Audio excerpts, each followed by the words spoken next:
फिर आता है माइक्रो इकोनॉमिक्स और मैक्रो इकोनॉमिक्स, ठीक है। अब देखो जैसे कि हमारा सब्जेक्ट है माइक्रो इकोनॉमिक्स, तो हमें पता होना चाहिए कि माइक्रो इकोनॉमिक्स का क्या मतलब होता है। सेम वे में आपके इकोनॉमिक्स का एक और सब्जेक्ट आएगा दैट इज मैक्रो इकोनॉमिक्स, तो दोनों के बीच का जो डिफरेंस है वो पता होना जरूरी है, ठीक है। नाउ स्टूडेंट्स बहुत ही सिंपल सा इनका डिफरेंस है। अगर आप दोनों की जो है स्पेलिंग देखोगे micro economics and macro economics में, तो दोनों की स्पेलिंग में सिर्फ और सिर्फ एक लेटर का डिफरेंस है। वो क्या है? माइक्रो में है ए और माइक्रो में है क्या? आई। बाकी की पूरी जो स्पेलिंग है वो एज सेम, दोनों की क्या है? एज इट इज सेम है, राइट। अब ये जो आई और ए है यहीं से डिफरेंस आता है, ठीक है। क्या है आई और ए का डिफरेंस? आई किस चीज को रिप्रेजेंट कर रहा है? आई रिप्रेजेंट करता है स्टूडेंट्स इंडिविजुअल को, ठीक है। आई का मतलब है इंडिविजुअल और ए का मतलब होता है एग्रीगेट। नाउ इंडिविजुअल का मतलब तो हमें समझ में आता है कि एक अकेले का कुछ, ठीक है। एग्रीगेट का मतलब क्या होता है? एग्रीगेट का मतलब होता है टोटल। आप आपकी क्लास में मैं बोलूं अगर सिर्फ आपको कि मान लो कोई भी मैंने बोला कि रोल नंबर 31 जो है वो बाहर आए, तो मैंने इंडिविजुअली किसी को बुलाया है। लेकिन अगर मैं बोलूं कि पूरी क्लास बाहर आए, तो मैंने क्या किया है? पूरी क्लास मतलब कि सारे लोगों को साथ में लिया, दैट इज वो क्या है? एग्रीगेट है, ठीक है। यही मतलब होता है इंडिविजुअल और एग्रीगेट का। Individual study is what? कोई एक पर्टिकुलर चीज की स्टडी, ठीक है। एक पर्टिकुलर मार्केट की स्टडी, एक पर्टिकुलर फर्म की स्टडी, ये होता है आपका इंडिविजुअल स्टडी। और अब जब हम बात करते हैं एग्रीगेट की, तो पूरी कंट्री में जो मार्केट्स है उनकी स्टडी, पूरी कंट्री में जो फर्म्स है उनकी स्टडी, वो है क्या?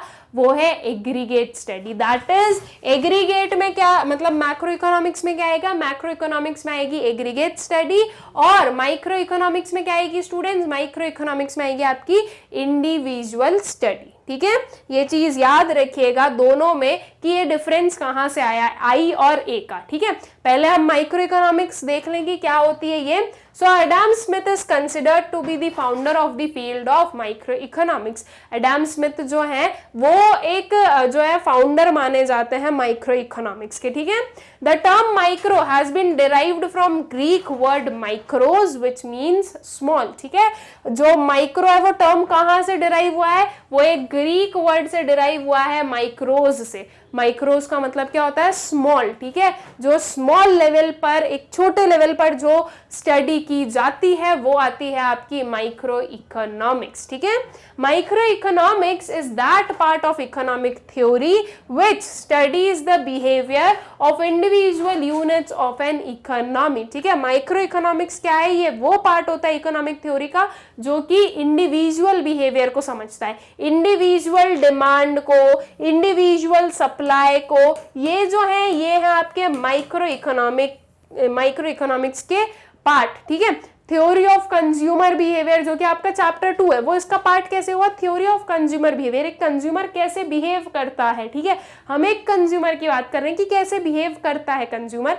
एक से जो है स्टूडेंट्स बाकी के सारों का भी पता चलता है। तो मतलब कि माइक्रो इकोनॉमिक्स जो है वो क्या हुआ? वो एक जो है बेस बना मैक्रो इकोनॉमिक्स के लिए। मैक्रो इकोनॉमिक्स जो कि एग्रीगेट की स्टडी कर रहा है, तो उसके लिए माइक्रो भी पता होना जरूरी है, और माइक्रो को पता करने के लिए मैक्रो का पता होना भी जरूरी है। मतलब कि अल्टीमेटली ये है कि micro economics and macro economics दोनों ही जरूरी है, दोनों की स्टडी भी जरूरी है, और दोनों के बारे में पढ़ना जरूरी है, ठीक है। आप अगर इंडिविजुअल डिमांड या इंडिविजुअल सप्लाई पढ़ रहे हो तो आप ये नहीं बोल सकते कि हम एग्रीगेट डिमांड या एग्रीगेट सप्लाई नहीं पढ़ेंगे। भाई वो पढ़ना भी क्या है? इंपॉर्टेंट है। एग्रीगेट डिमांड सप्लाई से आपको पूरे नेशन का पता चलेगा, और इंडिविजुअल डिमांड सप्लाई से आपको किसी पर्टिकुलर जो है एरिया का पता चलेगा कि क्या डिमांड सप्लाई है, किसी पर्टिकुलर आइटम का पता चलेगा, जिस भी पर्टिकुलर सेंस में जो स्टडी चल रही होगी उसके हिसाब से, ठीक है।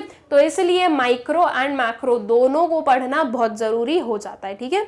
आई होप सो कि माइक्रो इकोनॉमिक्स तो आप लोगों को क्लियर हो ही गई है। अब थोड़ा सा जो है मैक्रो इकोनॉमिक्स देख लेते हैं कि ये क्या है। तो the term macro has been derived from the Greek word macros, ठीक है। जो मैक्रो है वो कौन से ग्रीक वर्ड से डिराइव हुआ है? मैक्रोज से, जिसका मतलब क्या होता है? लार्ज, ठीक है। मैक्रो मतलब क्या हो गया? लार्ज, एक लार्ज लेवल पर, एक बड़े लेवल पर जो स्टडी कर रहे हैं, ठीक है। इकोनॉमिक्स का मतलब तो हमें पता है ना, स्टडी करना, तो उसके आगे एक स्मॉल स्टडी और एक क्या हो गई, लार्ज स्टडी, ठीक है। So macroeconomics is that part of economic theory which studies the behavior of aggregates of the economy as a whole, ठीक है। macroeconomics क्या है स्टूडेंट्स, macroeconomics वो पार्ट है इकोनॉमिक थ्योरी का जो कि क्या स्टडी कर रहा है, जो कि स्टडी कर रहा है behaviour of aggregates of the economy as a whole, ठीक है। पूरी इकोनॉमी के जो ये हमारे सारे एग्रीगेट्स उन सबको एक मानकर जो स्टडी करता है वो होता है मैक्रो इकोनॉमिक्स, ठीक है।